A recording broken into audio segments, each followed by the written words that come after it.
اللہ تعالیٰ نے اپنے نور سے نور محمدی کو وابستہ کیا. اب نور محمدی وسیلہ ہے تمام مومنین کے، ایمان والوں کے ایمان کے لیے. نور محمدی واسطہ ہے. اب نور محمدی جس طرح پہلے نے کہا یہ تمام خلائق میں پھیلا ہے، اور جب وہ اہل کشف کے پاس جاتا ہے تو عجیب اور غریب حالات سامنے آتے ہیں، وہ شاہدات آتے ہیں. ٹھیک ہے. تو ایک آدمی وہاں بیٹھا ہوا تھا، اس نے کہا نہیں ایسا نہیں ہے. نبی علیہ الصلوۃ والسلام کے دل میں جو نور ہے وہ ذاتی طور پر نبی علیہ السلام کے روح پر یا دل پر نہیں ہے، صرف وہ راستے دکھانے کے لیے ہے. اصل میں جو تعلق ہوتا ہے ہر ایک مومن کے ایمان کا وہ براہ راست اللہ تعالیٰ کے ساتھ. یہی بات ہے جو پہلے کی گئی، صرف اس کی عبارت مختلف ہے. کیا ہے؟ وہ کہتے ہیں کہ اللہ تعالیٰ کا جو نور ہے وہ تو ہے نا، وہ نور آ گیا ہے، منتقل ہو گیا ہے نبی علیہ الصلوۃ والسلام کی روح مقدس پر. نبی علیہ الصلوۃ والسلام کی روح سے وہ پھیل گیا ہے، خلائق، انبیاء، سب جہاں جہاں نور ہے پھیل گیا. یعنی آپ کو براہ راست اللہ تعالیٰ کے نور سے روشنی نہیں ملتی ایمان کی، آپ کو ایمان کی روشنی ملتی ہے نبی علیہ السلام کے واسطے سے. یہ بات سمجھ آ گئی ہے؟ یہاں تک سمجھ گئی؟ پہلے بات آپ سمجھ گئی ہو.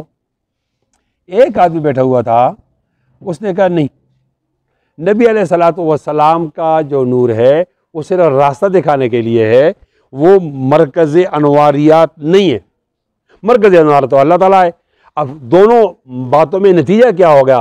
ایک یہ کہ جہاں نور پھیلا ہوا ہے، پھیلا ہوا نور وہ براہ راست نہیں ہے، نبی علیہ الصلوۃ والسلام کی روح مقدس سے آیا ہے اور انہیں اللہ تعالیٰ نے وہاں بھیجا ہے. اور دوسرا معنی جو سامع کے ارادہ کہ نہیں، ہم ڈائریکٹ ہیں اللہ تعالیٰ کے ساتھ، نبی علیہ السلام تو صرف راستہ دکھانے کے لیے. اللہ تعالیٰ کا نور آیا نبی علیہ السلام کی روح مقدس پر، یہاں ٹھہرا، یہاں اس کا بسیرا ہوا، یہاں اس کا خزانہ ہوا، یہاں اس کی نشست ہے، وہاں سے خلائق میں پھیلا. ٹھیک. ایک آدمی بیٹھا ہوا تھا، اس نے کہا نہیں، آپ علیہ الصلوۃ والسلام کی اتنی حیثیت ہے کہ آپ نے راستہ دکھایا ہے، ورنہ ہر ایک آدمی کے دل میں جو نور ہے اس کا براہ راست تعلق اللہ تعالیٰ کے ساتھ. یہ سامنے فرض سمجھ آ گیا؟ تو شیخ دباغ نے اسے کہا کہ آپ جس طرح کہتے ہو تو ہم وہ نبی علیہ الصلوۃ والسلام کا جو درمیان میں رابطہ اس کو کاٹ دیں، اور جو آپ کا اللہ تعالیٰ سے رابطہ ہے وہی رابطہ رہنے دیں، اس پہ راضی ہو. شیخ دباغ نے کہا کہ وہ جو ہمیں نبی علیہ الصلوۃ والسلام کے واسطے سے نور ملا ہے وہ ہم کاٹتے ہیں، آپ کے دل میں جو نور ہے اور نبی علیہ الصلوۃ والسلام سے جو اکتساب کیا ہے وہ ہم کاٹ دیں، اور صرف راستہ دکھانا وہ رہنے دیں، اور آپ کا ڈائریکٹ تعلق تو اللہ تعالیٰ کے ساتھ ہے نا، نقصان تو نہیں ہوگا. ایسے کرنے پر آپ راضی ہو؟ اسے کہا جی ہاں میں راضی ہوں.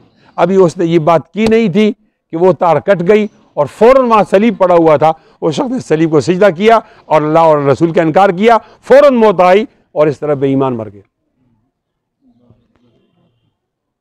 ایمان کی حقیقت کو سمجھنے کے لیے ان تینوں کے اقوال کو آپ کو ذہن میں رکھنا ہوگا.